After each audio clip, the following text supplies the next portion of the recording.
حسینہ واجد کے دور اقتدار کے خاتمے نے پاکستان اور بنگلہ دیش کے درمیان 50 برس سے قائم نفرت اور بد اعتمادی کی دیوار کو بھی منہدم کر دیا ہے، جس کی وجہ سے دونوں ملکوں کے درمیان دوریاں ایک بار پھر سمٹتی دکھائی دیتی ہیں۔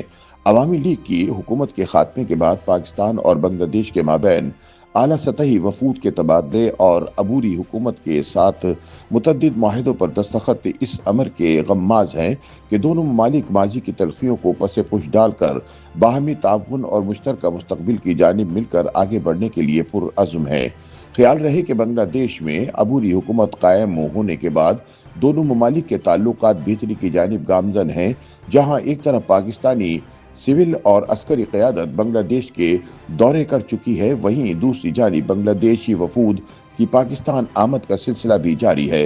تاہم دونوں ممالک کے مابین سب سے اہم پیش رفت اس وقت سامنے آئی جب پاکستان اور بنگلہ دیش میں براہ راست تجارت بحال کر دی گئی، جس کے تحت بنگلہ دیش کو پاکستان سے چاول کی بڑی کھپت برآمد کی گئی اور پاکستان نیشنل شپنگ کارپوریشن کے جہاز نے پہلی مرتبہ بنگلہ دیشی بندرگاہ پر سرکاری سطح پر لنگر انداز ہو کر علامتی طور پر نصف صدی پرانے تعطل کو توڑا۔ اسی تناظر میں تقریباً 20 سال بعد مشترکہ اقتصادی کمیشن کا اجلاس منعقد ہوا، جس میں تجارت، سرمایہ کاری، زراعت، توانائی، آئی ٹی، صحت اور فوڈ سیکورٹی جیسے شعبوں میں تعاون بڑھانے پر اتفاق کیا گیا۔ صرف یہی نہیں، 2025 میں ڈھاکہ میں ہونے والے اعلیٰ سطحی دورے کے دوران دونوں ممالک کے درمیان 6 اہم مفاہمتی یادداشتوں پر دستخط ہوئے، جن میں سفارتی اور سرکاری پاسپورٹ پر ویزے کی شرط کا خاتمہ، تجارت کے لیے مشترکہ ورکنگ گروپ، فارن سروس اکیڈمیوں، میڈیا اداروں، اسٹریٹجک اسٹڈیز اداروں اور ثقافتی تبادلوں میں تعاون شامل ہے، جبکہ تعلیم کے شعبے میں پاکستان بنگلہ دیش نالج کوریڈور کے تحت بنگلہ دیشی طلباء کے لیے اسکالرشپس کا اعلان بھی کیا گیا۔ مبصرین کے مطابق پاکستان اور بنگلہ دیش کے مابین ویزا سہولتوں میں نرمی، شپنگ اور براہ راست فضائی رابطوں پر بات چیت اور علاقائی فورم پر روابط کی بحالی سے معلوم ہوتا ہے کہ گزشتہ ایک سال میں دونوں ممالک میں تعلقات پہلی بار جذباتی بیانیے کی بجائے معاشی اور عملی مفادات کی بنیاد پر آگے بڑھتے دکھائی دے رہے ہیں۔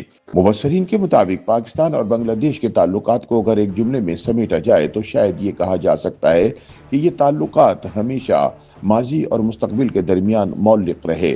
16 دسمبر 1971 کو مشرقی پاکستان کی علیحدگی نے نہ صرف ایک ملک کو دو حصوں میں تقسیم کیا بلکہ ایک ایسی سیاسی اور نفسیاتی خلیج بھی پیدا کی جو اگلے 50 برس تک دونوں ریاستوں کے باہمی رویوں پر اثر انداز ہوتی رہی۔ سیاسی تجزیہ کاروں کے مطابق دونوں ممالک کے لیے 1971 سے 1980 تک کا پہلا عشرہ مکمل طور پر خاموشی اور صدمے کا تھا۔ بنگلہ دیش ایک نئی ریاست کے طور پر اپنی شناخت قائم کر رہا تھا، جبکہ پاکستان 1971 کی عسکری اور سیاسی شکست کے بعد داخلی بحرانوں میں گھرا ہوا تھا۔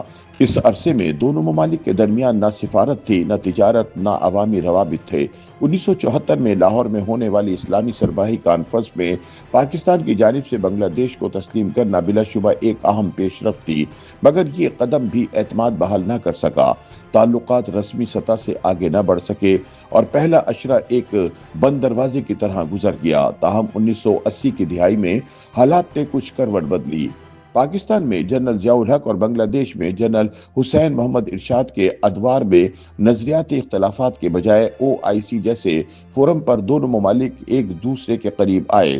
کچھ عملی مثالیں بھی سامنے آئیں: فوجی تربیت، سفارتی وفود کا تبادلہ اور محدود تجارتی روابط، مگر یہ قربت سطحی رہی۔ 1971 کا سایہ ہر ملاقات میں موجود رہا۔ مبصرین کے مطابق 1990 کی دہائی میں جمہوریت کی واپسی نے تعلقات میں ایک نیا عنصر شامل کر دیا۔ بنگلہ دیش میں 1996 میں شیخ حسینہ کی حکومت نے 1971 کو قومی بیانیے کا مرکز بنا دیا۔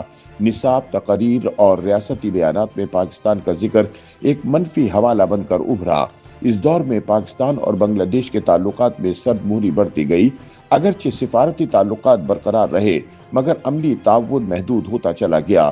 تاہم 2001 کے بعد دونوں ممالک میں ایک بار پھر تعلقات میں بہتری کی فضا بنی۔ دونوں ممالک نے یہ محسوس کیا کہ ماضی کو ایک حد تک پس پش ڈال کر عملی مفادات پر بات کی جا سکتی ہے، جس کے بعد پاک بنگلہ دیش باہمی تجارت بڑھی، تعلیمی تبادلے ہوئے اور دفاعی روابط بحال ہوئے۔ پاکستانی جامعات میں بنگلہ دیشی طلباء کی تعداد بڑھی اور دو طرفہ وفود کا تبادلہ معمول بن گیا۔